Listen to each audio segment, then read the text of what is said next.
My local priest sexually assaulted and raped me several times.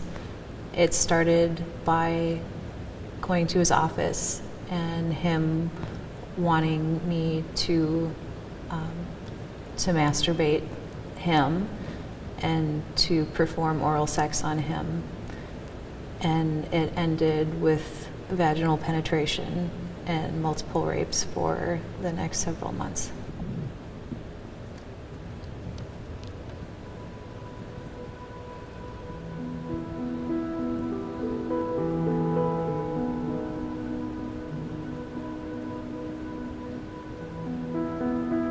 I initially had met him at I believe it was a youth convention that the diocese put together for all the local parishes. But it was just a very brief exchange.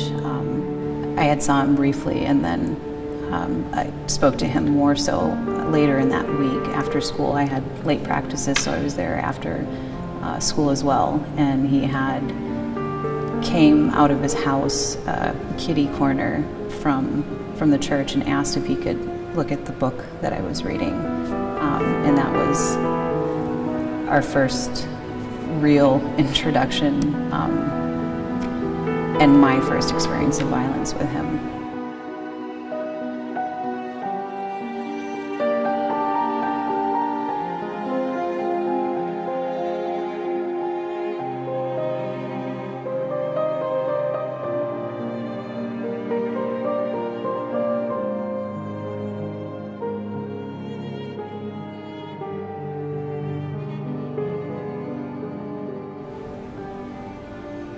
He asked me to go in to meet with him briefly to get a book, and asked that I was seated on one of his love seats in the office. So I took a seat, and then he went over to a bookshelf and started looking through books, and I heard the sound of a zipper, but I was immediately embarrassed. I was embarrassed for him. I thought he had accidentally forgot his zipper down or something, and I just remember thinking how embarrassing, I'm just not going to make eye contact, and just looked away. And my attention was brought back to him, and he was already starting to undress himself and touch himself at that point, and was asking me to do the same thing.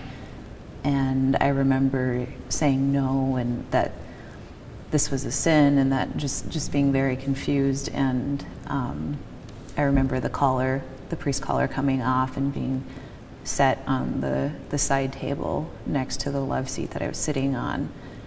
And I had experienced sexual violence before in my life, so at that point, I think I was in shock, but I knew his intentions were not good.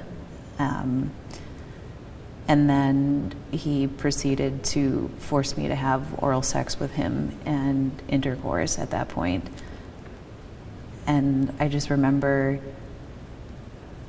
I ended up laying on the floor, and I just remember him telling me get yourself together, you gotta go, and just scrambling in shock, and just the smell of and the feeling of his sweat on my body, and just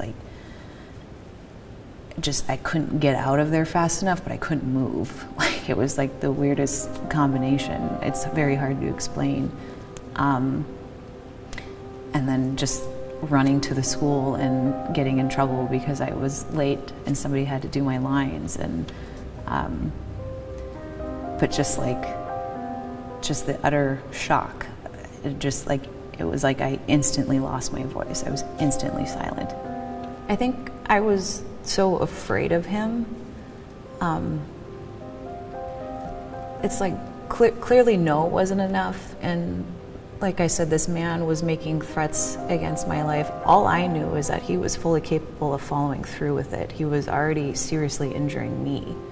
I had no other evidence to suggest otherwise, to suggest that he wouldn't hurt me or that he wouldn't go after one of my family members. I think when I spoke initially, my main concern was to make it stop in some way. And I was nervous that he was going to come back to hurt me and to hurt other people. I remember feeling really just like a pile after like the first time I spoke. You know, it was for a purpose and a good purpose, but I was a child, and it was an unbelievable weight to have. And even after I told, you know, there is a sense of relief that the proper authorities know that you did your part, but then it's there, it's real. Like, it's more real than before almost, once people start knowing about it. So it was very hard as a child to try to understand all of those feelings and process everything that was going on. I still actually register for the diagnosis of post-traumatic stress disorder, and am still on medication to this day for it. But there has been a significant shift in what my PTSD looks like and how controllable that is symptomatically. You know, there was a point in that where I would lose touch with reality for hours on end and have body flashbacks, and would just completely lose myself and think that I was constantly back there. I think it's hard for me to speak with an absolute certainty on why the diocese, why a bishop, why the Pope, why anybody within that institution would be so forgiving to an individual that rapes children. I can't personally comprehend how that's even a possibility, let alone offering, you know, promotions or moving them around or whatnot. It, in my mind, is such a solid brotherhood, and it's beyond protecting the rapist. It's protecting the institution.